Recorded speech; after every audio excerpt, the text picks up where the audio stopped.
There are certain studios that find their way by making smaller, almost indie-style films with well-known actors. In this particular case, Fox Searchlight Studios decided to tell the real-life story of tennis greats Billie Jean King and Bobby Riggs. So, does Battle of the Sexes actually serve us a champion story, or does it double fault its way in and out of theaters? Let's dive in and take a look in this review.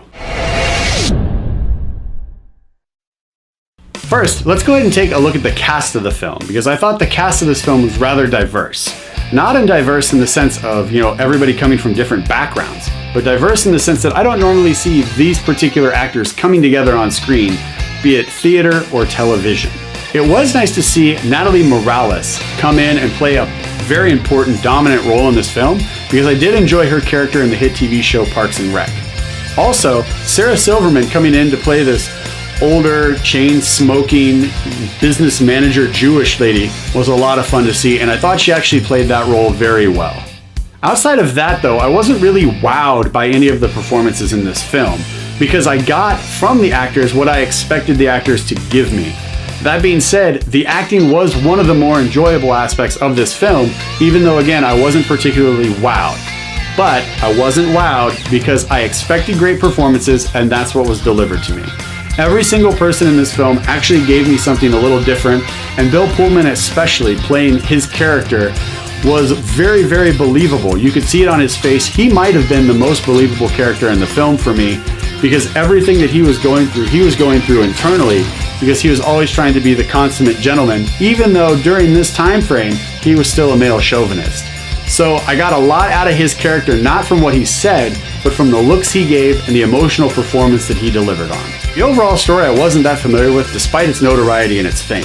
In fact, the only thing I knew about it was that there was a dude and a lady competing in a tennis match and the whole world was watching. So when I walked into the theater, I had a very open mind about the story that was about to be told to me.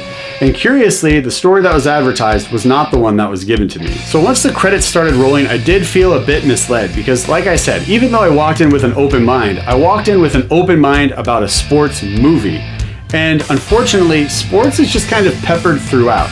This is actually the story of Billie Jean King and her pro-feminist message and her lesbian love affair, and her actually getting to the point to where she feels that she needs to compete with Bobby Riggs, and then beats the chauvinist in the tournament towards the end of the film. So the title, Battle of the Sexes, felt like a bit of a misnomer, because the film should have been called The Billie Jean King Story, because this film literally revolves around her life, her struggles, and what she's having to go through to get to equal rights in sports and creating a brand new tennis league for women. So Battle of the Sexes is in theaters now. And I do want to caution you before you make up your mind on whether or not you're going to go see this biopic. If you don't have any problems with seeing two women making out on screen, this film really won't bother you. That is potentially the only controversial thing that happens in the film, and it does happen right there on screen for the whole world to see. So if any of that type of activity bothers you, I will caution you against seeing this on the big screen, and will recommend that you wait for it to arrive on either Redbox or Netflix or any of your other video on demand streaming services. That way you can just fast forward through those moments, and then you can still enjoy the rest of the story. I also will caution you that this film is a lot longer than I felt it needed to be. I feel like this film could have been squished into maybe like an hour and 15 to an hour and 30 minutes. There's a lot of things that they talk about that I didn't really feel had any impact on the overall story, and they didn't really move the plot along, so it could have been condensed. So get ready for a longer film that felt like it would have been better served and more appropriate on something like the Hallmark Channel or the Lifetime Channel. So overall, I can't really give this film any high fives, because I was checking my phone most of the film trying to see how much longer I was going to be in the theater, because again, the story takes so long to tell, and I was there to see a tennis match. I wasn't there to see the Billie Jean King story. I wanted to see the events that led up to this infamous match, and then see the match.